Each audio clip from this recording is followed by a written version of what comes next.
des droits de l'homme qui a tenu à vous rencontrer, à discuter avec vous sur la situation de notre pays par rapport aux droits de l'homme. Donc, sans plus tarder, n'est-ce pas, je passe la parole à son Excellence, Monsieur le ministre des droits de l'homme, Monsieur Gaston Yabi.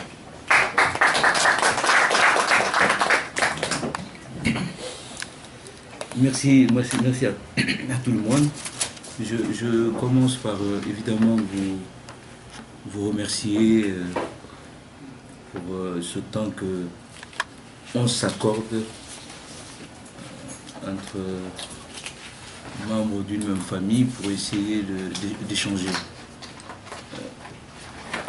Quand j'ai sollicité cela, d'abord j'ai pensé que c'était un devoir. Il m'a semblé que c'était difficile de venir ici et de repartir sans échanger avec quelques-uns de mes compatriotes. J'ai aussi dit, parce que ce sont des préalables qu'il faut poser de façon absolument claire. Moi, j'ai demandé à rencontrer mes compatriotes guinéens. Je n'ai pas demandé à rencontrer une communauté. Je n'ai pas demandé à rencontrer une opinion politique. Je n'ai pas demandé à rencontrer une frustration ou un contentement. J'ai demandé à rencontrer des Guinéens. C'est mon principe, et c'est le principe sur lequel je fonctionne. Je n'ai pas l'intention d'édoroger là-dessus. Troisième chose, évidemment, je ne suis pas venu avec des solutions. Je suis venu échanger, écouter aussi beaucoup, pour qu'ensemble nous puissions échanger nos points de vue, nos idées sur un pays qui incontestablement est un pays qui est en chantier, qui est en construction, qui est un pays qui est en train d'apprendre une nouvelle chose, qui n'est pas facile, qui doit être construit patiemment, un pays qui fait face à beaucoup d'épreuves, beaucoup de difficultés, mais qui doit aller de l'avant.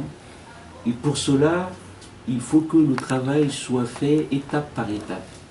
Pour que ce travail réussisse, il y a évidemment un certain nombre de pièges qu'il nous faut absolument éviter. Je vais vous dire ici ce que je dis aussi en Guinée, lorsque je vais dans les quartiers, lorsque je vais dans les différents partis politiques de tous les bords. Je dis qu'en Guinée, il faut que les communautés, ce qu'on appelle les communautés, que moi j'appelle les composantes de la nation, fassent attention à ce que la politique peut faire d'elle. Le problème guinéen, fondamentalement, n'est pas un problème ethnique. C'est un problème politique. Et ce problème doit être abordé en tant que problème politique. Alors, en Guinée, ça permettez-moi de vous le dire ici, quand je venais ici, un certain nombre de personnes qui ont vécu ici, de tous les bords, m'ont dit attention, quand vous allez là-bas, évitez la communauté. Elle est divisée, elle est trop politisée, elle est même parfois trop abrupte, ou même parfois agressive.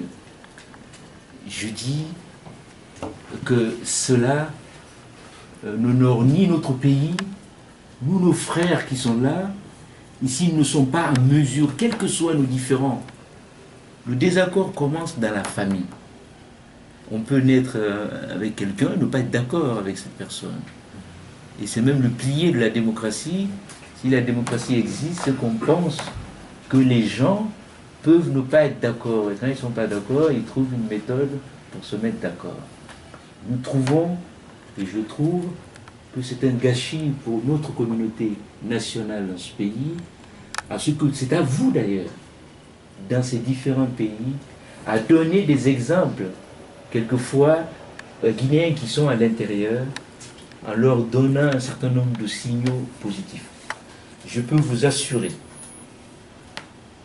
de l'expérience que j'ai sur le terrain en Guinée, que le problème guinéen n'est pas un problème de communauté.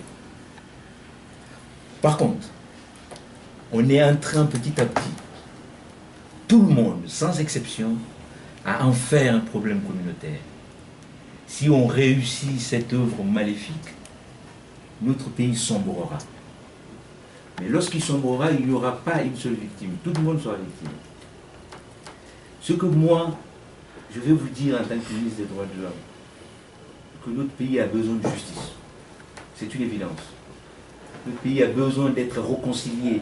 Mais quand on parle de réconciliation, on ne parle pas de réconciliation entre Guinéens de point A, Guinéens de point B. On parle de nous réconcilier avec notre histoire, mais surtout avec un certain nombre de valeurs démocratiques. Que tout le monde soit d'accord autour de certains principes.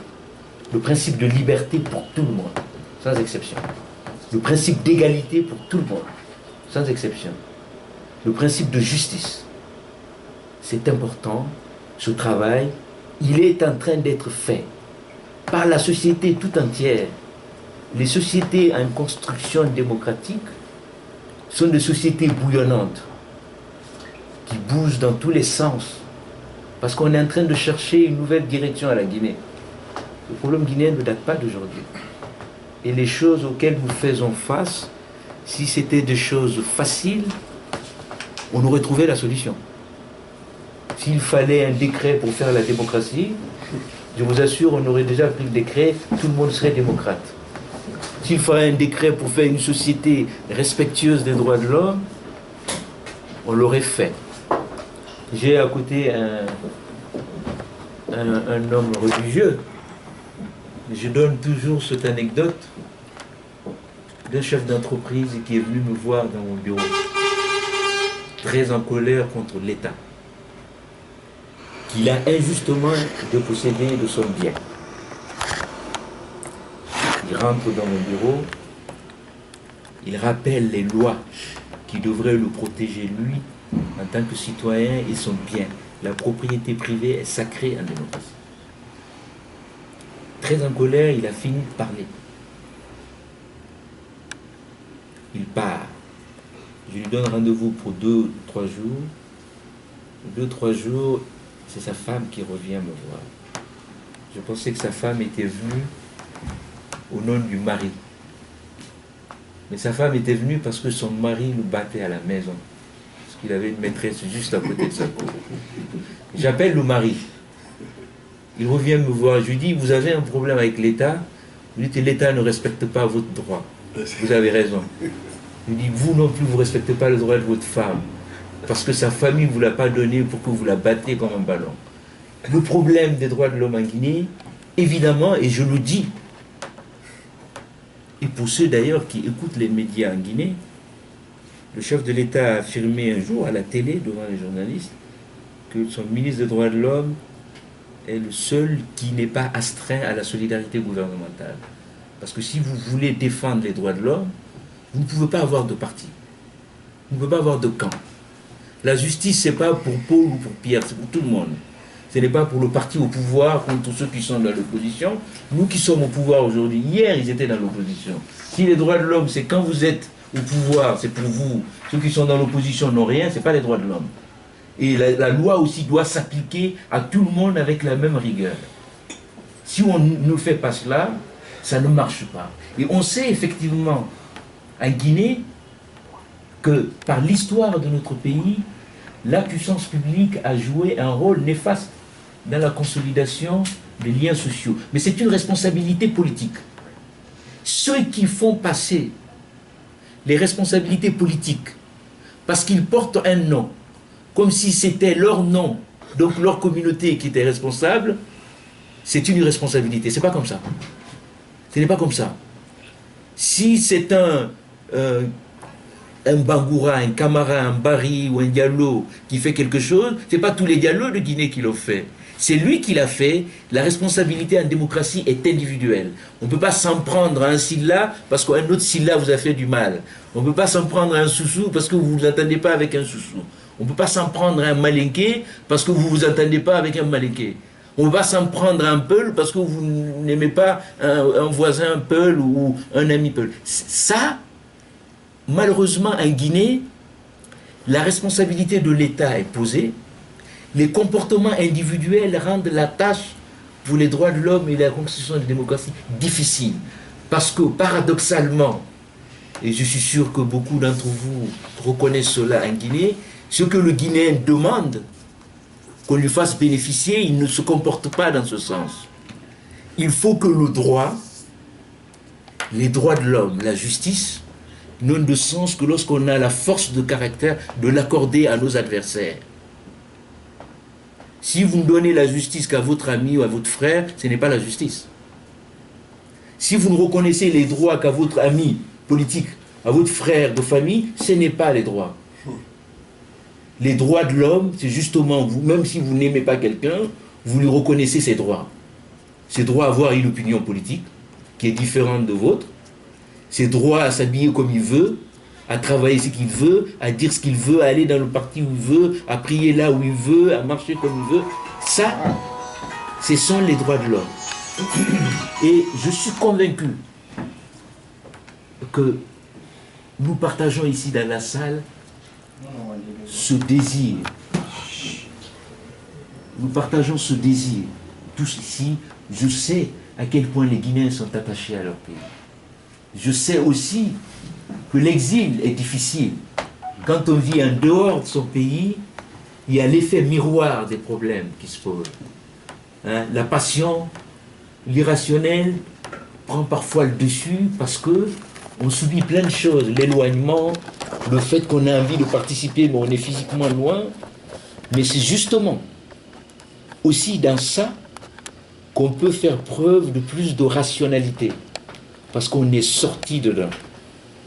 Moi, quand je suis arrivé en Guinée, je vivais en France. Quand je suis arrivé, quand on voulait m'insulter, on me traitait de diaspo. On me traitait de français. Ça veut dire, tu n'es pas de ce pays. Mais ce côté-là, qui a été une douleur pour nous tous pendant très très longtemps, a été pour moi une protection. Parce que le jour où j'ai été nommé, moi j'ai décidé ce jour-là, même si je devais encore le faire avant, mais je le dois encore plus. Le jour où moi j'ai été nommé, j'ai décidé ce jour-là que je n'avais plus de famille, plus de communauté. Que ma famille était les Guinéens, ma communauté était les Guinéens. Si tout le monde en Guinée travaille dans ce sens, on peut aller de l'avant. Mais si chacun considère qu'il faut que c'est lui qui ait raison, que l'autre ait tort, et que de toute façon, si ça ne se passe pas comme lui il veut, ça ne se passera pas, le pays n'ira pas de l'avant. Il faut donc que nous continuions à échanger ensemble, à regarder nos problèmes guinéens avec beaucoup de sérénité et à ne pas hésiter à critiquer l'État. L'État, ça se critique. Les responsables politiques, ça se critique. C'est ça la démocratie. Il faut le faire. Tout en le faisant, il faut voir le problème dans sa globalité. Le problème guinéen, ce n'est pas l'UFDG et le RPG. La Guinée, c'est aussi autre chose. Il y a des gens en Guinée, ils ont d'autres soucis. Ils veulent se nourrir. Ils veulent aller mettre leurs enfants à l'école. Ils veulent avoir un hôpital. Ils veulent pouvoir accéder à l'eau. Ils veulent des courants. L'aspect ethnique, c'est la meilleure façon d'éviter les vrais problèmes. Et nous souhaitons, je souhaite, moi je peux être ici, et l'ambassadeur est là, ici comme à l'extérieur, je suis absolument à votre disposition pour que cette expérience, parce que voyager est plus qu'aller à l'université, mais à condition d'ouvrir les yeux dans là où vous vivez. Je disais souvent à des étudiants guinéens qui venaient en France, chaque fois que je les croisais, ils étaient entre eux. Tout le temps, tout le temps, tout le temps. Je leur dis, mais si vous êtes entre vous ici, ce n'est pas la peine de sortir de la Guinée. Allez vers d'autres cultures. Écoutez-les, regardez-les, voyez comment ils perçoivent les choses. C'est ce contact-là qui fait la richesse de l'aventure. Mais si vous partez, là où vous y allez, vous faites rester entre vous, vous reproduisez exactement ce que vous avez vécu dans votre pays, vous ne vous ouvrez pas à la société dans laquelle vous vivez, vous allez faire énormément d'efforts, vous allez peut-être gagner beaucoup d'argent, mais vous allez perdre un avantage intellectuel et culturel. Si j'ai un message pour vous, c'est de vous appeler Et c'est un appel absolument fraternel. Chacun peut garder ses positions politiques. Chacun peut garder ses opinions. Mais continuer à garder une chose qui est absolument plus fondamentale que tout ça, les liens fraternels. Si vous êtes fort, si vous êtes un démocrate, ayez les capacités d'aller vers celui qui n'est pas d'accord avec vous en nous disant on n'est pas d'accord mais on a une chose en commun. C'est l'intérêt de notre pays. J'ai peut-être à moitié raison, tu as à moitié raison. Si je te respecte et que tu me respectes, je suis sûr qu'en collant les deux morceaux, on aura la vérité pour notre pays. Je vous en supplie. New York, je vous le dis, hein, moi je ne tourne pas autour, n'a pas bonne réputation. N'a pas bonne réputation là-dessus. Et ça, il faut que les sages, les jeunes, les femmes, tout le monde, et je connais l'ambassadeur qui est là, je connais sa disponibilité pour cela, il ne s'agit pas de convaincre l'autre à changer de camp. C'est pas ça le travail, mais de se rassembler et de montrer justement à ces politiques, de quelque bord qu'ils soient, de mon bord, ou de l'opposition, ou d'ailleurs, je parle du gouvernement, quel que soit le bord, donner l'exemple en disant, vous voyez, nous on n'est pas d'accord, on n'a pas les mêmes opinions, tel est dans tel parti, tel est dans tel parti, mais on se retrouve le soir pour parler de la Guinée, de nos souvenirs d'enfance, de nos besoins pour ce pays, de ce qu'on peut faire comme... Imaginez un voyage que vous ferez ici ensemble en Guinée avec des gens d'opinions différentes que les Guinéens verraient à la télé en disant voilà une association composée de militants de tel parti. C'est un exemple pour les jeunes Guinéens. Mais s'il faut faire une association pour telle préfecture, une autre pour telle préfecture, ça ne marchera pas et ça vous prend votre liberté. Les hommes libres, c'est des hommes qui n'ont pas de chaîne. Moi, j'ai un oncle dans la salle ici. Il me connaît depuis tout petit. Quand j'ai été nommé, ma communauté a formé une délégation pour venir me saluer. Je ne les ai pas reçus. Donc, je viens de Touba, d'une vieille famille, descendant du fondateur de Touba. Je ne les ai pas reçus. Et quand je faisais mon cabinet à mon ministère, j'ai reçu une candidature de quelqu'un qui correspondait parfaitement au profil recherché. C'était pour être mon chef de cabinet. Je l'ai appelé, il est venu dans mon bureau. Je lui dis, vous avez tout ce qu'il vous faut pour être mon chef de cabinet, mais vous avez un défaut. Votre défaut, c'est que vous portez le même nom que moi, et vu le contexte guinéen, je ne vous prends pas. Mais je lui dis, si vous portez plainte contre moi, le droit vous donnera raison. C'est une discrimination. Mais quand le contexte est ce qu'il est, parfois, on fait agir la morale à la place du droit.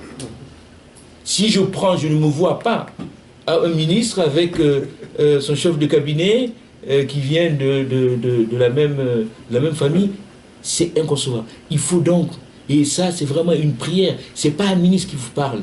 Moi je n'ai pas de leçon à vous donner. Je partage une expérience, un point de vue avec vous. Je n'ai rien à vous apprendre, vous connaissez suffisamment la vie, et ne me regardez pas comme un ministre. Regardez comme quelqu'un qui partage le même souci que vous du pays. Entendez-vous. Dites à vos partis, nous vous soutenons. Nous irons voter pour vous. L'opposition ou le pouvoir. Mais entre nous ici, nous avons décidé que nous sommes des frères et que nous allons travailler dans ce sens-là et que le jour de l'élection, parce que ce qui compte en réalité en politique, c'est le bulletin. Ce n'est pas les muscles qui comptent. Ce n'est pas les cris qui comptent, c'est le jour de vote, quand vous rentrez dans l'urne. C'est ce jour-là que vous avez un intérêt pour votre parti. Au-delà, c'est fini. Les pays que nous cherchons à copier, aux États-Unis ici, en France ou ailleurs, vous rentrez dans une famille de 5 membres, vous trouverez 5 partis politiques. La mère est à gauche, le père est à droite, les enfants ne votent pas, ou alors ils sont au centre, ou alors ils sont avec la mère ou avec le père. Donc, c'est ce que je voulais vous dire. Je suis à votre disposition pour échanger, mais mon message principal, c'est que vous avez aussi l'ambassadeur qui est là, c'est Alaykoum Salam. et de veiller. Moi, je vous fais cette promesse que toutes les structures guinéennes à New York, je fais confiance à tous ceux qui sont dans cette salle et à leur bonne volonté. Je suis prêt à venir un jour vous voir pour cette fête de retrouvailles fraternelles, pas politique, mais fraternelle, en disant, voilà, nous avons décidé d'envoyer un signal exemplaire à nos partis respectifs, en disant, voilà, comme nous sommes à New York, nous voulons qu'en Guinée, vous soyez comme ça, et que vous dites à vos militants, être militant politique, c'est une autre façon de travailler que l'hostilité physique ou verbale. Je vous remercie.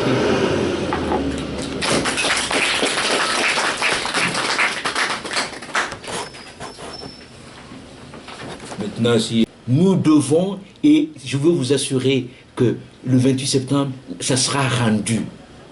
C'est vrai que ça met du temps, mais quand vous prenez le temps, la durée du processus d'instruction du 28 septembre, il y a des multiples dimensions dedans.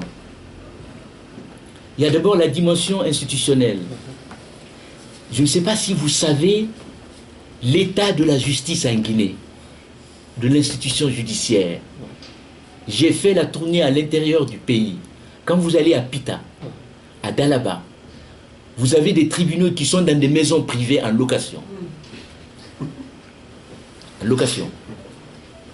Vous avez des commissariats qui sont dans des maisons privées. Vous avez des prisons qui ne sont pas fermées. Et nous sommes arrivés à un niveau dans la société guinéenne où les choses sont difficilement désormais cachables. On ne peut pas cacher. Le monde est devenu ainsi. La revendication démocratique est présente. Donc on découvre des choses aujourd'hui. On a l'impression que ces choses datent d'aujourd'hui. Elles ne datent pas d'aujourd'hui. Prenez Conakry. La prison centrale de Conakry. Elle a été construite en 1930 pour 300 places. J'y étais il y a un mois, il y a plus de 1275 personnes. Alors moi j'ai critiqué, avec d'ailleurs, je le dis ici, le soutien du chef de l'État qui l'a dit publiquement, à ceux qui m'attaquent parce qu'en critiquant la prison, on me dit que je critique mon propre gouvernement. Moi j'ai critiqué, et c'est la responsabilité du gouvernement d'aujourd'hui d'y mettre fin. Mais ceux qui ont gouverné hier, pourquoi ils n'ont pas construit? Pourquoi eux, ils n'ont pas construit? Combien de crimes ont été commis dans ces prisons? Combien d'injustices? Alors, on n'a pas de mémoire en Guinée. Quand vous gouvernez, vous rendez des comptes. Moi, je tape sur mon camp. Quand c'est pas bon, je le dis. Et c'est pour ça qu'on m'a mis là. On m'a pas mis là pour dire c'est pas notre faute, c'est la faute à l'opposition. Ou non, c'est pas la faute à l'opposition, c'est notre... Non. Il faut distinguer les responsabilités. Il y a ce que j'appelle les responsabilités de principe. Quand vous gouvernez, de toute façon, vous êtes responsable. Que ce soit vous qui l'avez fait ou pas, quand la société est en menace, quand l'état de droit n'est pas appliqué, c'est le gouvernement qui est responsable. Mais il y a aussi ce que j'appelle la responsabilité éthique et morale.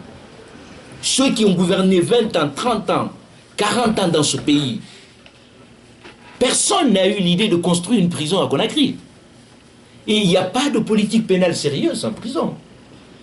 Et quand je suis monté au créneau, tout le monde a embrayé derrière.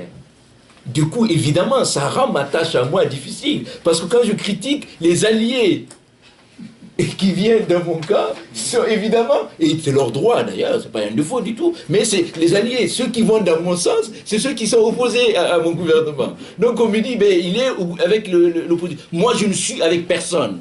Je suis ministre des droits de l'homme. Lorsque les droits de mes concitoyens ne sont pas respectés, je le dis très clairement. Je suis allé à la gendarmerie de Hamdallah, où j'ai reçu dans mon ministère beaucoup de plaintes de torture. Je l'ai dit. Je l'ai dit. Il y avait les médias là. C'était des visites qui n'étaient pas prévues. Donc, pour le 28 septembre, il y a d'abord la difficulté qui est propre au fonctionnement de la justice en Guinée. Cette difficulté est là. Il y a évidemment une conjoncture politique totalement polluée. Et je dis aussi En Guinée, moi je reçois toutes les victimes du 28 septembre, toutes les associations, mais aussi d'autres événements passés. Du Camboiro, je le reçois. 85, je le reçois. 86, je le reçois. 2006, 2007, je le reçois. Les événements des manifestations politiques 2012, 2013, je les reçois. Chez moi, il n'y a pas de tabou. Toutes les victimes ont leur place au ministère des Droits de l'Homme. Ce que nous devons faire, autant, c'est de dire, il y a évidemment notre souhait tous, c'est que ce procès-là se tienne rapidement, mais il faut faire attention. Il ne faut pas pousser à la rapidité pour qu'on aille vers un procès bâclé. Hein? Il faut tenir sur les 3 pieds, il faut qu'il y ait les procès, il faut que les victimes rentrent dans leurs droits, mais il faut que ça soit un véritable procès pour tout le monde. Les violences sexuelles, alors, je ne sais pas de quelle violence sexuelle vous parlez, des événements du 28 septembre. Non, depuis le 28 septembre, oui. Actuellement avant le 28 septembre, depuis 2006, chaque fois qu'il y a des manifestations, oui, c'est vrai. Il y a des violences. Mais il faut être honnête, je ne dis pas qu'il n'y en a pas, mais franchement, depuis le 28 septembre, je ne parle pas de cas isolés, mais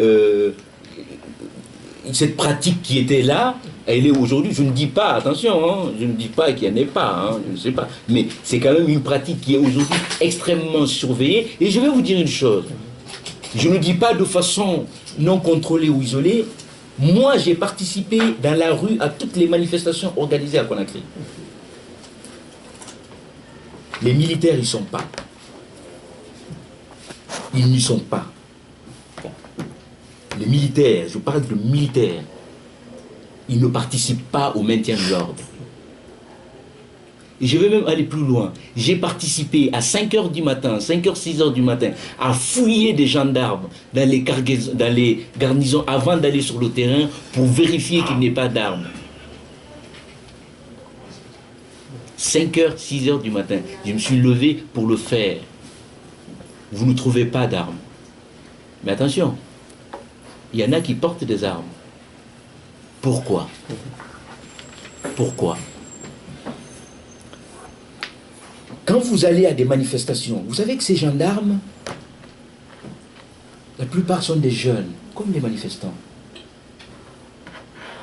Ils ont des boucliers, des casques de boucliers chinois. Quand vous lancez une pierre, ça se casse.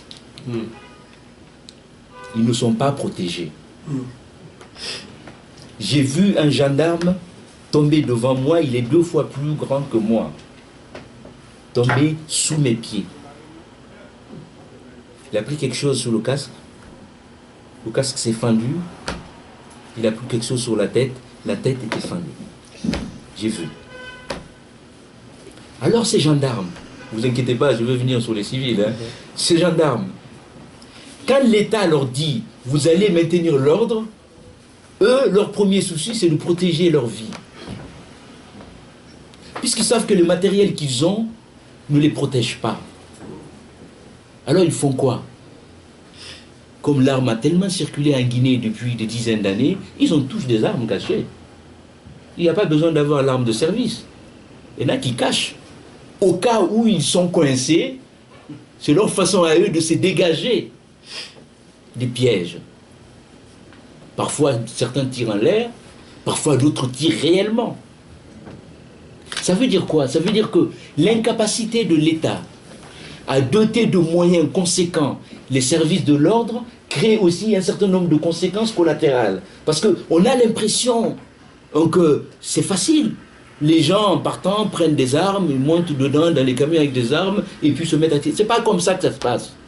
C'est bien plus compliqué. Ça, c'est un. Il y a eu beaucoup d'événements où, lorsque des jeunes et des gendarmes ou des policiers sont en confrontation, quelquefois, vous avez des camions qui rentrent dans les quartiers et qui font des abus dans les quartiers. Ça aussi, je l'ai dénoncé publiquement. qui font des abus parfois, qui sautent dans des coups, qui font des actes d'humiliation, et qui évidemment, c'est des comportements qui enchaînent. L'un fait quelque chose et puis ça s'enchaîne. Évidemment, il y a des jeunes, lorsque vous humiliez leur grand-mère, leur mère à côté, en donnant un coup de pied sur les marmites autres, ça augmente la tension et puis chacun monte. Il y a des gendarmes ou des policiers qui ont été arrêtés,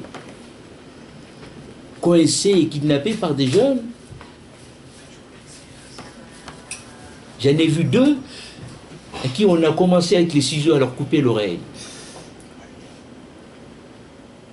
Et qui ont été transportés. Il y en a un, c'est moi qui ai descendu de leur camion, qu'on a brûlé.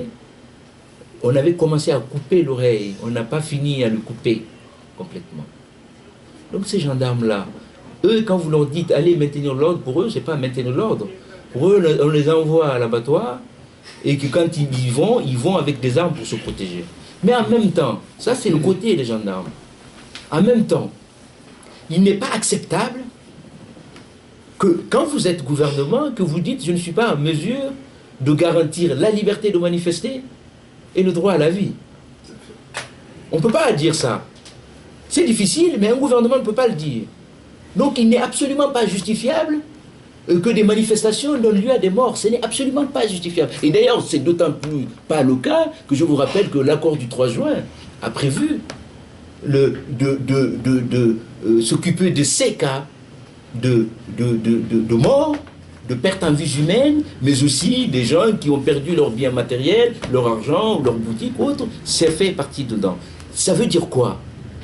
Ça veut dire que nous sommes dans une situation en Guinée où personne qui a le bon sens ne peut expliquer, ou plutôt justifier, le fait qu'une manifestation donne lieu à des morts. Je suis allé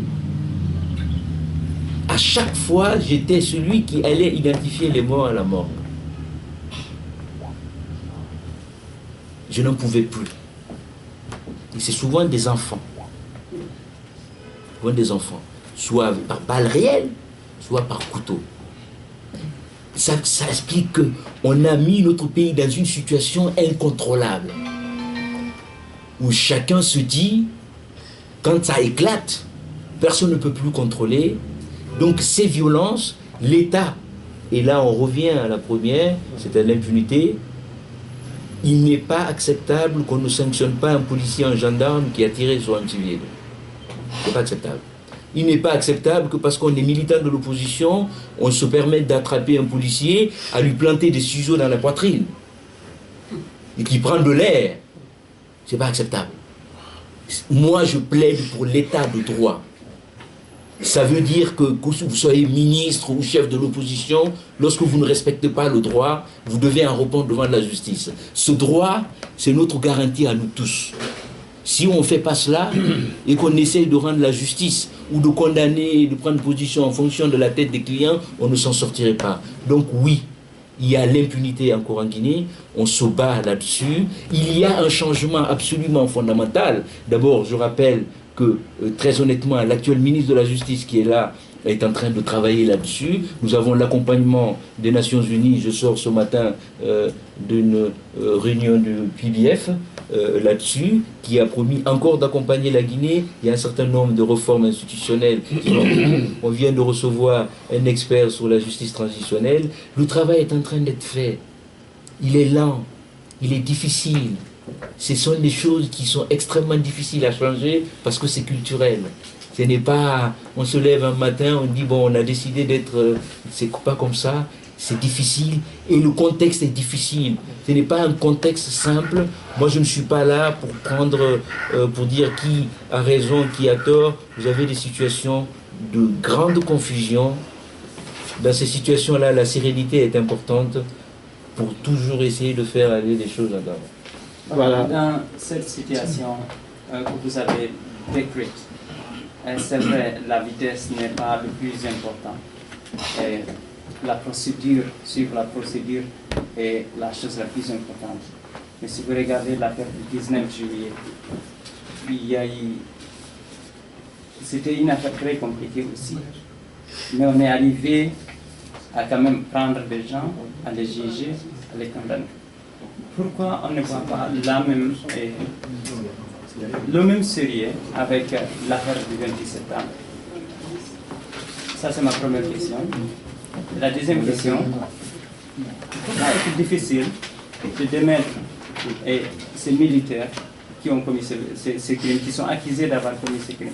Pourquoi ne pas les mettre de côté? Pourquoi ils sont toujours dans le gouvernement? Selon vous, pourquoi ils sont toujours là-bas? Pourquoi on ne les enlève pas? Alors écoutez, vous allez prendre les questions. Je pense que c'est. Oui, mais voilà. ça c'est. Je pense que c'est des avis, des perceptions. Est-ce que votre question, c'est de dire, est-ce que je pense que selon le principe d'égalité, le procès du 19 juillet devrait être aussi rapide que celui Pas aussi rapide, mais il y a eu beaucoup de séries dans Non, peu importe, on est d'accord dans le sens. Est-ce que c'est le souhait? Oui. Bon, c'est pas le cas. Mais ça, quand on aborde comme ça, on déplace le problème. On veut aller vers des aspects plus politiciens. Bon, le 19 juillet, ça allait parce que c'était le chef de... Non, écoutez, moi, ce qui m'importe, c'est que toutes les victimes du 28 septembre, et nous sommes en train de monter un projet d'accompagnement des victimes, en attendant d'ailleurs que le procès se tienne, parce que les victimes, ils ont un autre souci encore. Il y a le procès, mais ils ont aussi le souci, le fait qu'elles sont abandonnées. Il y en a qui n'ont plus les moyens de vivre. Il y en a qui ont perdu leur travail, il y en a qui sont dans des états psychologiques extrêmement difficiles. Il faut aussi, à côté du besoin de justice institutionnelle, s'occuper de ces victimes-là de façon concrète. Vous voyez? C'est-à-dire que je vois le sens de votre question. Vous savez, je crois qu'il n'y a pas besoin de tout politiser. Hein. Le sens de votre question, évidemment, si je comprends que le 19 juillet, ça allait vite, parce que le chef de l'État est concerné. Et 28, voilà. Écoutez, peut-être, hein, et j'entends très bien, moi, mon souci, c'est de faire deux choix. Est-ce qu'on fait le choix de faire ces guéguerres politiciennes, ou alors on travaille concrètement comme nous sommes en train de le faire, notamment avec le ministre de la Justice actuellement sur le terrain? Je vous rappelle que les juges, le pôle des juges du 28 septembre, était la semaine dernière à Londres pour participer à un haut atelier justement sur ces questions du 28 septembre. La communauté internationale les accompagne parce que, y compris sur le terrain, autant on critique évidemment un certain nombre d'aspects, la présence de OCAC, de militaires, ou la lenteur et tout ça, mais on sait que ces pôles des juges travaillent. Ils avaient peur pour leur sécurité. On vient de leur accorder des gardes rapprochés pour leur travail, dans leur véhicule et dans leur domicile. Vous savez, c'est pas facile, c'est difficile. Est-ce que mon souhait ça aurait été que ça soit facile comme en France, ici? Oui. Mais c'est pas comme ça. Alors qu'est-ce qu'on fait? Ou on continue à critiquer, puisque c'est pas comme ça, alors ça n'y sera jamais allé, ou alors on reconnaît que c'est difficile, mais on continue à travailler pour que la justice soit rendue. Moi je vous dis, le procès du 28 septembre se tiendra. Il se tiendra. Si la Guinée ne le fait pas, ça ne nous honorera pas. Si on ne le fait pas, je vais vous dire que la CPI le prendra. Oui. Ah ben voilà. Donc, Monsieur le ministre, c'est Fadiga Bakari, bonsoir. Et moi je n'ai pas de questions à poser. C'est pour vous féliciter vivement, au fond de mon cœur. Mais je voudrais, les jeunes qui sont dans la salle ici, tout le problème de New York, c'est nous, y compris moi. On peut régler ça ici, à l'amiable, pour que la Guinée bouge de l'avant, comme vous avez dit. Donc, comme vous êtes là, c'est de prier ces jeunes-là, y compris moi, de laisser la passion. Vous avez parlé des cas politiques et autres. Il n'y a pas de problème, je suis RPGiste, mes amis le savent.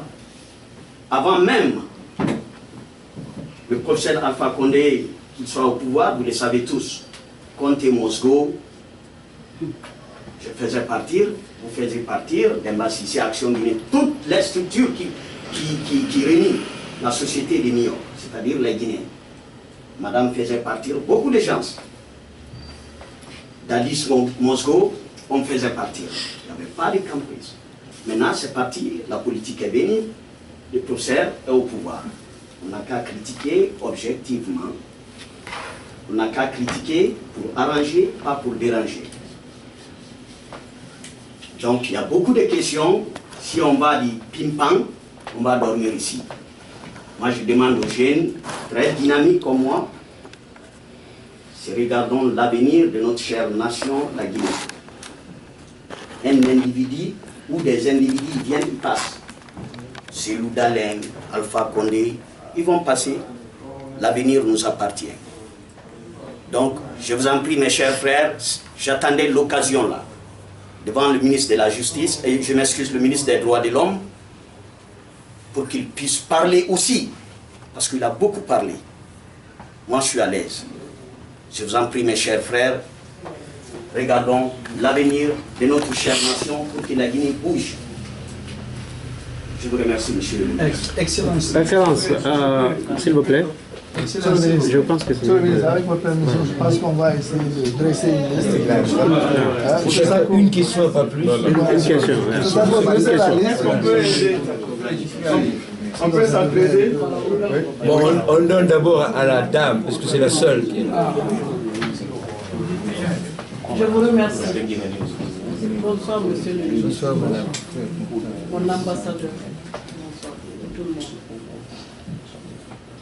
Je viens vous dire que depuis l'avènement du professeur Alpha Condé, c'est la première fois que je rencontre un membre de son gouvernement. Mon bureau était de l'autre côté de la rue pendant plus de 10 ans. Madame Dussou Condé, pour combattre l'injustice. Pendant plus de 10 ans. Je ne rentrerai pas ici. Il y a rare de gens qui sont ici, qui étaient de ceux-là. Il y a Gallo, il y a les choses là. Malado. Lui, j'ai été sa marraine quand ils ont créé l'association des étudiants guinéens, que j'ai supporté. Je n'ai pas d'ethnie. Il y a Lucélie, il y a Petit Fadiga, il y a des Bassissés. Ne citez que ceux-là. C'est pour vous dire que vous êtes chanceux. 10 ans égaux, vous ne serez pas confortablement assis.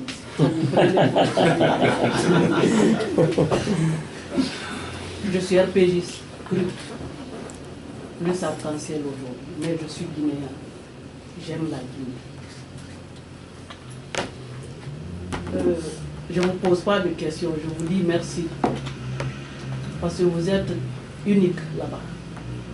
Mais avant de vous parler, je voudrais savoir si vous voyez le président, parce que c'est le slogan qu'on a créé aujourd'hui. Personne ne le voit. Vous le voyez? Oui, je vois. Je le vois. Et vous me rassurez que vous allez transmettre nos commentaires? Absolument. Merci. Avec, la permission de l'ambassadeur, qui est d'abord son premier représentant. Non, mais comme vous, les droits de l'homme. Ah bon? Je suis étonné de voir ces questions-là. Je ne suis pas venu pour ça. J'étais venu pour parler de l'actualité. Personnellement, j'ai été devant, au milieu, derrière, pour marcher contre le 28 septembre. Derrière, devant et au milieu. Et ça m'a créé tous les problèmes que j'ai dans ma communauté aujourd'hui. Si c'est à refaire, je vais le refaire. Pour la vie. Soit dit en passant. Je vous demanderai, je suis votre fan. Je vous aime. Ah, c'est gentil. C'est rare, hein, là-bas. Donc je vais rester ici. Je vous aime parce que vous êtes quelqu'un qui dénonce. Et dans notre culture guinéenne, les 25 dernières années, ceux qui dénoncent sont contre le pouvoir, sont impolis, sont ceci, cela. J'ai demandé à Souriba qui vous connaît, quel âge vous avez? Il m'a dit votre âge. Ah bon, donc ça reste entre nous. Et pour cela, non, c'est pour féliciter votre courage. Je vais féliciter mon ambassadeur qui est en train de changer la donne. Je félicite le nouveau consul, à moins de 10 mois, qui est sur tous les basements pour rencontrer toutes les premières. Je ne serai à l'aise que quand la Guinée sera unie. Parce que mon frère, ça passe là. Je ne demanderai pas à mes frères, je vous félicite du fait que vous réclamez tout le temps le 28 septembre. J'ai été persécuté le 4 juillet 85 avec un mandat d'arrêt. Personne n'en parle. On ne vous dira pas le nombre de gens qui sont morts. Ceux qui m'ont arrêté se promènent là-bas. Les bandits, commandants Baldé, les Ousmane, qui ont failli m'arrêter, les Ousmane So et autres. Ce problème dure. Mais eux, je les félicite Même si un seul élément de l'opposition de l'UFDG tombe, ils veulent savoir pourquoi il est tombé. Nous, on n'en parle pas.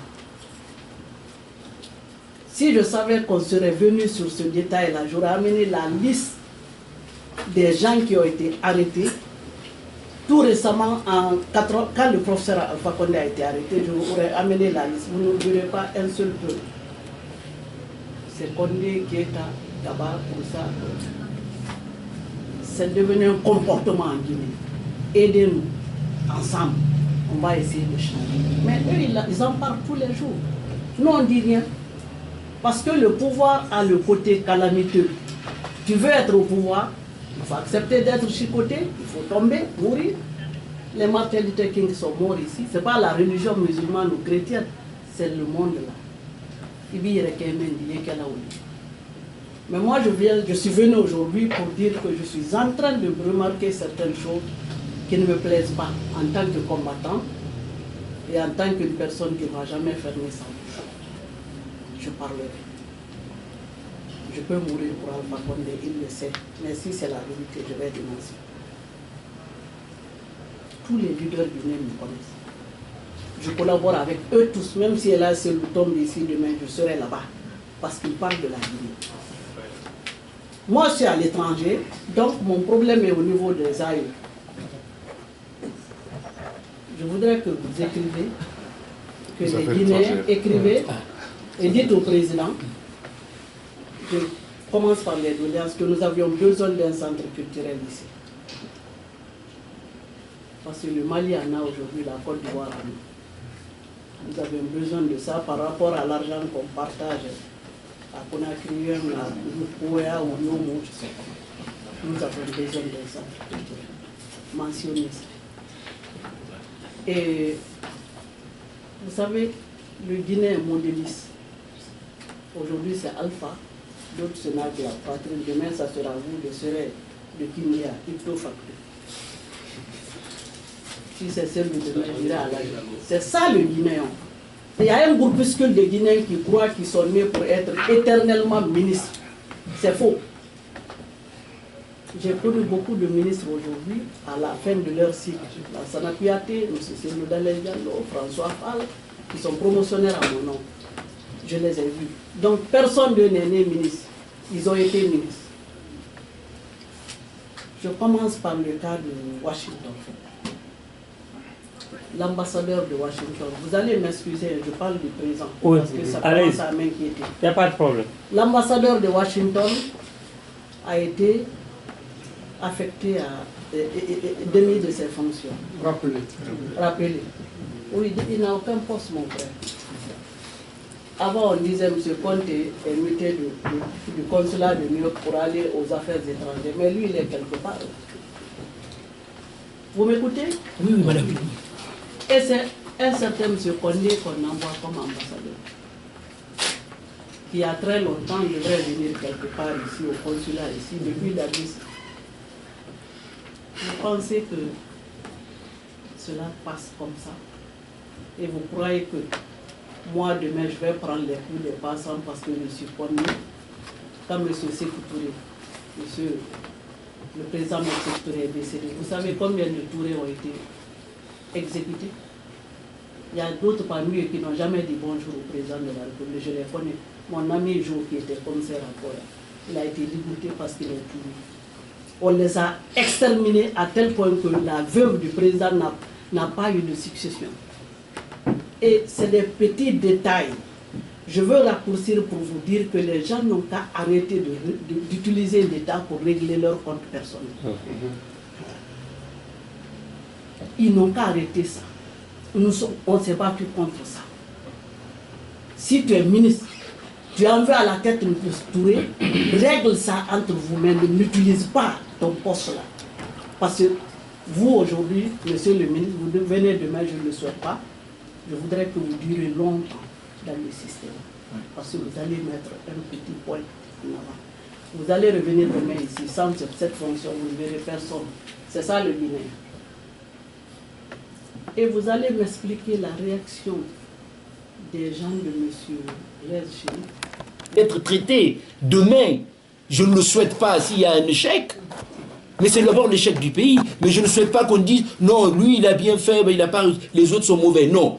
Quand vous êtes dans le gouvernement, aujourd'hui, le chef d'État m'accorde cette liberté à ne pas être astreint à la solidarité, mais à la fin de la gouvernance, je serai comptable devant les Guinéens du bilan de ce gouvernement, parce que j'y ai contribué, parce que j'ai été membre. Alors, des questions, oui. Des interrogations, oui. Même des critiques, oui. Deux choses.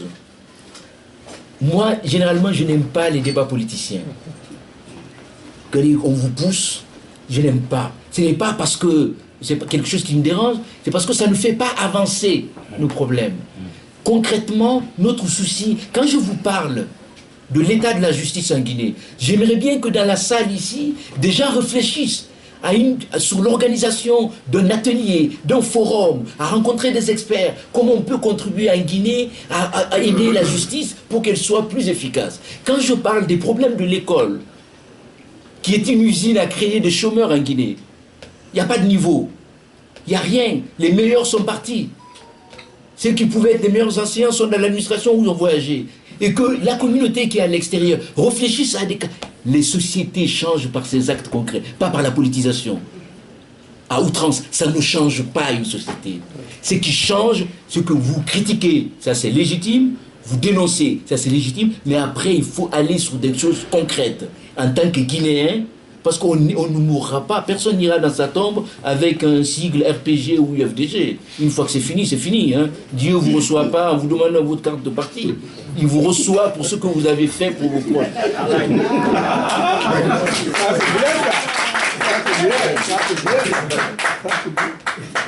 Qu'est-ce que j'ai fait? Il n'a plus de la position. Parce que moi, des papas français. Oui, comme je suis du gouvernement, dites en poula, quelqu'un me le traduira. Est-ce que si dites en poula? Ok, j'ai une question comme il parle à Malanda, encore ministre des droits de l'homme. Vous êtes ministre des droits de l'homme, j'ai une question à vous poser. Ok. Les Kowanda comme ministre des droits de l'homme, phénomène Yimenangama, Warama, Bambito Kouza et Amdallah. Sous votre responsabilité en tant que ministre des droits de l'homme, certaines personnes ont été arrêtées à Bambeto, à Koza, on les a Nangama, Warama, Wopesokama. Certains ont été enfermés, d'autres ont été tués. Fénokonda Kadi, ministre de la droit de l'homme, Wopesokama, qui a fait 19 juillet, par exemple, Loucham, Benongani, Nyawaka. Depuis que vous êtes ministre des Affaires des droits de l'homme, certains, le 19 juillet, il y a eu des arrestations, par exemple le général Noucham, jusqu'à présent il n'a pas été jugé. Qu'est-ce que vous dites pour ça?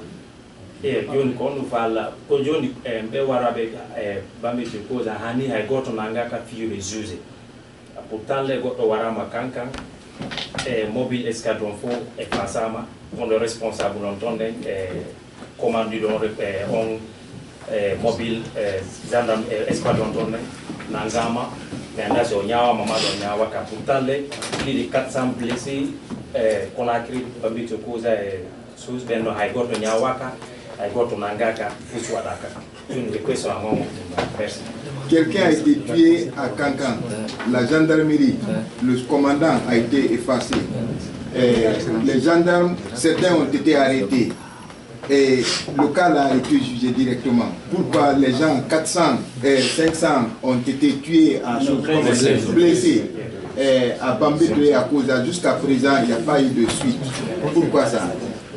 Et puis, si tu as des difficultés sur la pourquoi puis on doit demander à Randali, ministre démissionnaire. Pourquoi? Je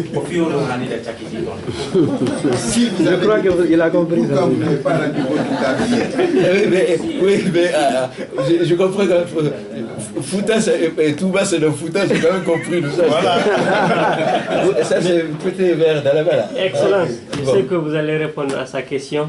J'ai eu un appel d'urgence, je dois me retirer, mais franchement nous apprécions beaucoup le travail que vous êtes en train de faire. Continuez dans ce sens et si ça ne marche pas avec ce régime, ça va marcher avec notre régime. je suis entièrement d'accord avec Hadia. Elle s'est battue avec nous ici depuis plus de 10 ans. Et le combat, ce n'est pas pour 28 septembre seulement, ça devrait être depuis Sékou Touré avec le Kaïmboaro, passant par 1985 en venant jusqu'au jour d'aujourd'hui. Mais cherchons, la raison qui fait que nous parlons de 28 septembre, c'est parce que nous espérons que, ici nous connaissons les responsables.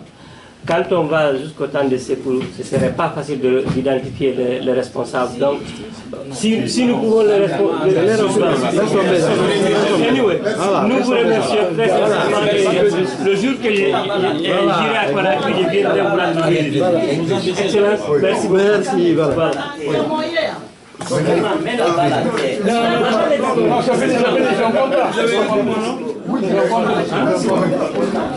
Est-ce qu'on peut recenser? On va recenser. Parce que tout le monde veut. Voilà, une seule question. Je crois une question, c'est suffisant. Par question. Oui, c'est ça. Nous savons, c'est pourquoi j'ai dit que les choses sont en train d'être changées. Nous savons ce qui s'est passé. La pression de la société civile, la pression des médias, pour qu'il y ait eu cette décision administrative de déplacement. Mais la même chose, sur certaines choses, est arrivée à Conakry. Moi, on peut tout me raconter, sauf les événements des manifestations, parce que j'y ai vu que tous les jours. J'ai vécu tous les jours, j'ai pris le risque de participer à toutes les manifestations. Vous avez raison. Et je l'ai dit, allez sur les sites, vous verrez. Quand il y a eu les événements de Zélékouré, ce que j'ai dit sur l'affaire de l'Axe. Il n'est pas acceptable ce qui se passe sur l'Axe. Ce n'est pas plus acceptable ailleurs, moins acceptable ailleurs que sur l'Axe. L'État, a le devoir de protéger tous ses citoyens. Si les citoyens ne sont pas protégés, c'est de la responsabilité de l'État. Si les forces de l'ordre agissent mal, on doit les punir. Mais l'autre, celui qui est parti, il a dit tout à l'heure, quand on a habitué des structures à 30, 40 années de laisser faire, quand vous portez la tenue, vous avez l'impression d'être Dieu sur terre, vous pouvez tout faire. Et puis tout à coup, vous devez changer. Vous devez changer. Ça devient difficile. J'en ai une habitude. Regardez, moi je suis un fumeur. J'ai quelqu'un ici qui me dit tout le temps, il faut que... Rien que ça, c'est une accoutumance. Vous devez arrêter de fumer, vous n'y arrivez pas. Vous avez la volonté, vous n'y arrivez pas, parce que c'est ancré. Est-ce que votre question veut dire, il y a l'impunité en Guinée? Je vous réponds oui. Est-ce qu'il veut dire qu'une partie de nos concitoyens, parfois, a l'impression de subir une discrimination? Oui. Ce sentiment existe, on ne peut pas le nier. Quand on gouverne, on doit aussi écouter le sentiment de frustration des autres. Parce que la politique, c'est aussi ce qu'on perçoit. Ce n'est pas forcément ce qui est réel, mais c'est toujours ce qu'on perçoit. Quand on gouverne, on ne peut pas dire non, ce que vous percevez, ce n'est rien, c'est votre lubu, on continue. Non, il y a des sentiments communautaristes, ils viennent de là. Il y a le sentiment de frustration, il y a évidemment le sentiment pour certains qui sont traités différemment des autres. Mais je vais vous dire, fondamentalement, tous les Guinéens sont fragiles vis-à-vis de cette insécurité juridique. Si vous n'êtes pas là, le véritable protection en Guinée, moi je vais vous dire, ce n'est pas la communauté, c'est le statut social. Allez à l'intérieur du pays, voyez ce qui se passe à Sigiri. Voyez ce qui se passe à Mangana. Voyez ce qui se passe dans les zones minières Kérouani et autres. Voyez, allez ce qui s'y passe. Même Conakry. Les gens de l'affaire comment ça s'appelle non, les jeunes qui ont été amenés à Cancan. Sorongoni. Je sais.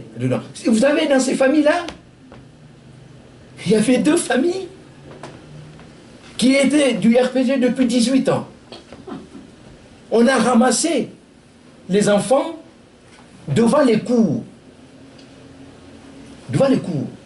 Il y avait toutes les composantes. Et qui m'a informé de cette affaire, c'était le doyen Sow.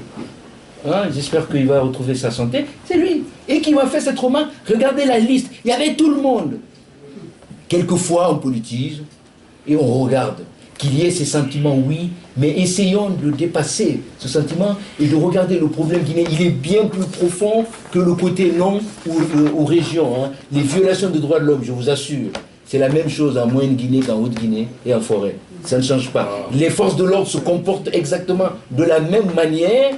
Et après, maintenant, si vous êtes proche de quelqu'un du pouvoir, ou si vous avez les moyens financiers, en Guinée, vous pouvez toujours vous en sortir.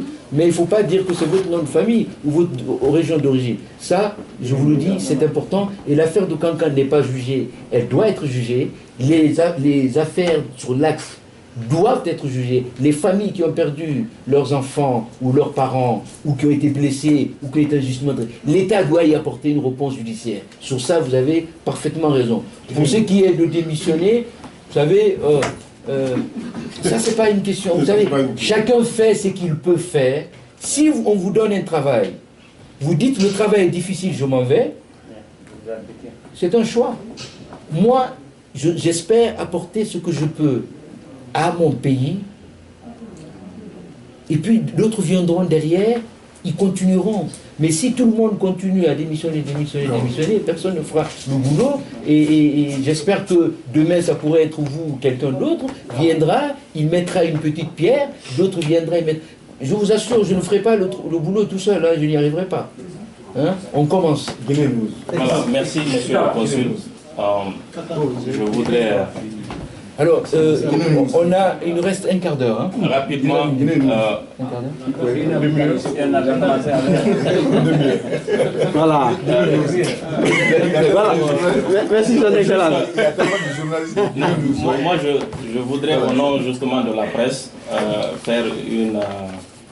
Peut-être, nous souhaiterions, compte tenu du temps que son Excellence, Monsieur le Ministre, est en train d'accorder aux questions posées, qu'après la rencontre, peut-être 5 minutes avec la presse pour répondre à nos questions. Parce que sinon, moi par exemple, je me suis préparé pour Guinée News. Si je vous dis que j'ai 5 questions, tout le monde ne va pas accepter parce que tout le monde n'aura pas l'occasion de le faire. Donc s'il est possible, nous souhaiterions une doléance pour que sortir d'ici, ne serait-ce que dans les couloirs, de répondre rapidement aux questions de la presse.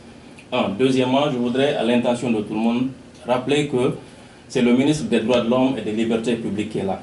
Je le dis pourquoi? Parce qu'il y a de ces questions qui devraient être adressées soit au ministre de la Justice, soit au ministre des Affaires étrangères ou celui des Guinéens de l'étranger. Donc je ne sais pas si la doléance est acceptée, je m'arrête là. Sinon, je me permets de poser ma première question. Non, je pense qu'on pourrait discuter. Et ça peut se faire aussi demain.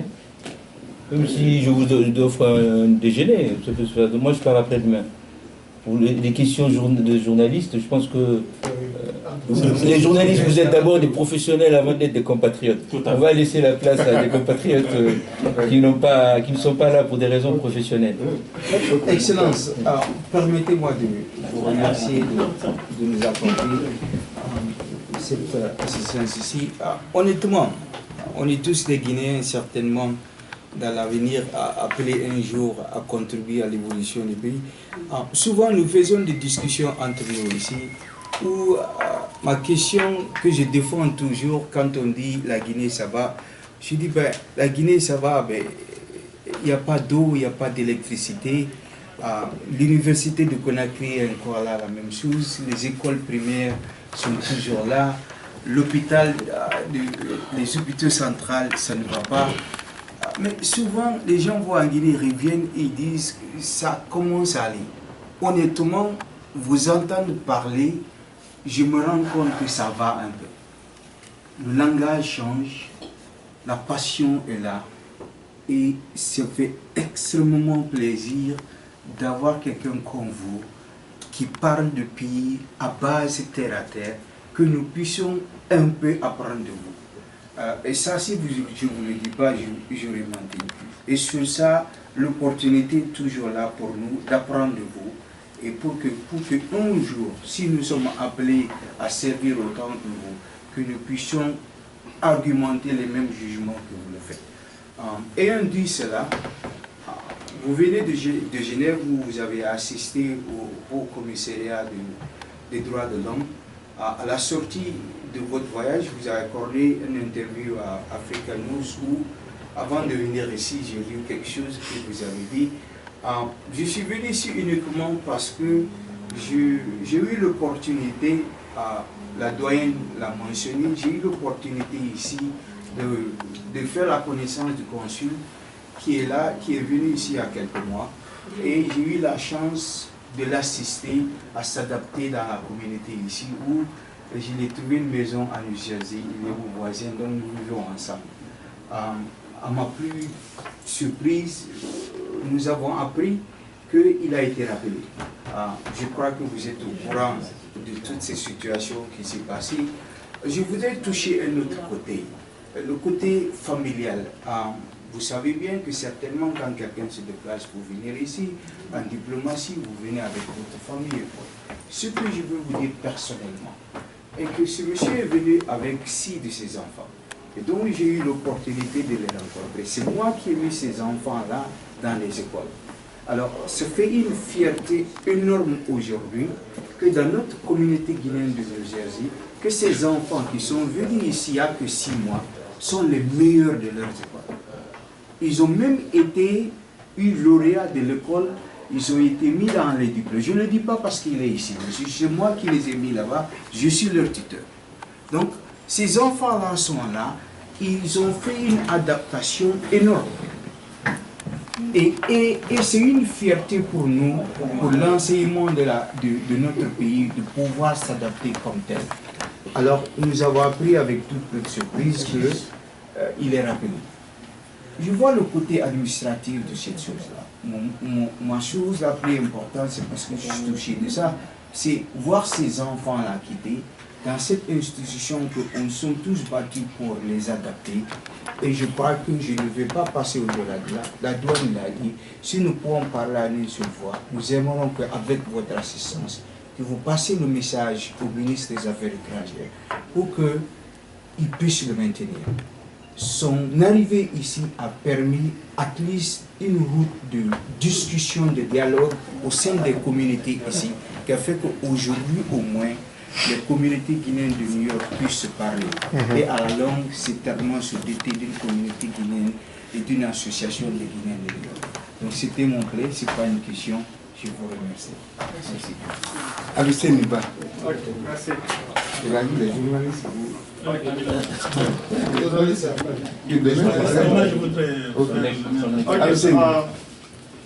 Je vous remercie d'abord de l'accueil de l'ambassade et particulièrement de son Excellence M. Mamadi Touré. Vous lui avez fait manger. Et votre venue ici à New York. Personnellement, depuis que j'ai appris votre arrivée, j'ai sollicité à ce qu'il y ait une rencontre pareille, particulièrement sur les droits humains. Je suis d'Alliance Guinée, peut-être certainement vous connaissez parce qu'on s'est rencontrés en 2012. Nous travaillons beaucoup sur les droits humains en Guinée. Bon, ce que je voudrais dire particulièrement, c'est la suggestion à votre département de créer la banque des données des violations des droits humains. Dans les autres pays, on en a, surtout en Inde, ils en ont un système de banque de données où on répertorie toutes les violations des droits humains de tout genre. Si vous voyez que nous avons des problèmes, c'est parce qu'on n'a pas des informations bancables. Donc, votre département aujourd'hui devrait tout faire pour qu'on ait un système. Si un chercheur des Nations Unies voudrait aller en Guinée pour s'enquérir des violations des droits humains, qu'il y ait quelque part où il va collecter ces données pour mener ses recherches. Ça, c'est quelque chose que nous tenons beaucoup et on a le matériel qu'il faut, on a le talent qu'il faut pour mettre cela en place en Guinée. Et ensuite, il y a particulièrement dans le système éducationnel. Le système éducatif guinéen a été complètement boycotté sur la création des universités par-ci, par-là, et tout en permettant, parce que l'État, à la création du système LND, l'État a eu peur du gonflement de l'effectif des étudiants en Guinée et a permis la création des universités sans qu'il n'y ait des conditions préalables très respectées pour qu'on ait une bonne formation. Ensuite, sur la même banque de données, chercher à gérer l'absentéisme des enseignants dans les écoles, particulièrement à l'intérieur du pays. Vous partez là-bas, l'exode rural se crée parce que tout simplement les enfants, chacun de nous a peur de mettre ses cousins ou des neveux à l'école parce que l'enseignant ne vient pas, les gens s'absentent, personne ne dit absolument rien. Vraiment chercher à ce qu'on ait une banque de données des violations des droits humains. Je vous remercie. Merci. Amir Takom. Demain. Voilà, il a décidé qu'il n'y a pas de journaliste. Voilà. Je voulais donner une réflexion qui n'a rien à voir. Monsieur Barry. Monsieur Barry. Monsieur Barry.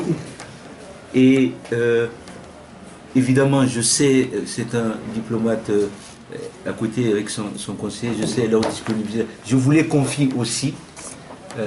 C'est lui qui devrait me confier, hein, c'est mon grand frère, mais je fais le travail à l'inverse. Et de faire, comme l'a dit tout à l'heure, pour que notre pays soit toujours un peu plus grand. C'est la façon dont vous traitez vos proches qu'on vous regarde.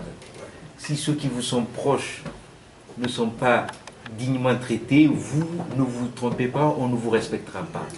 Vous l'avez dit, quand on rabaisse notre pays, on rabaisse notre famille, on rabaisse notre prochain, on se rabaisse soi-même. Et la question de la réconciliation a été posée, c'est une question importante. L'ambassadeur l'a dit tout à l'heure, on a travaillé les 2 jours sur ces questions. Avant de vous rencontrer, on était avec un expert de la justice transitionnelle.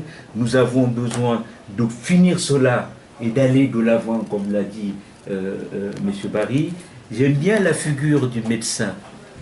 J'aime beaucoup, je l'emprunte parce que la situation de la Guinée, c'est justement quelqu'un qui est malade, il voit un premier médecin qui lui prescrit les médicaments, il ne prend pas. Et puis il attend jusqu'à ce que sa maladie soit chronique. Après il voit un dernier médecin qui lui dit voilà ce qu'il faut comme solution. Il a dit non, vous êtes un mauvais médecin. Moi je ne suis pas magicien, je suis désolé. Les droits de l'homme je ne les invente pas. On le fera ensemble. Mais il faut la sincérité de tous les acteurs, l'honneur de tout un chacun. Mais je suis convaincu d'une chose, et ce serait mon dernier mot. Si ceux qui gouvernent comme étant une gouvernance communautaire, ils échoueront. Si ceux qui cherchent le pouvoir comme une revanche communautaire, ils échoueront. Ça, c'est l'histoire de la vie.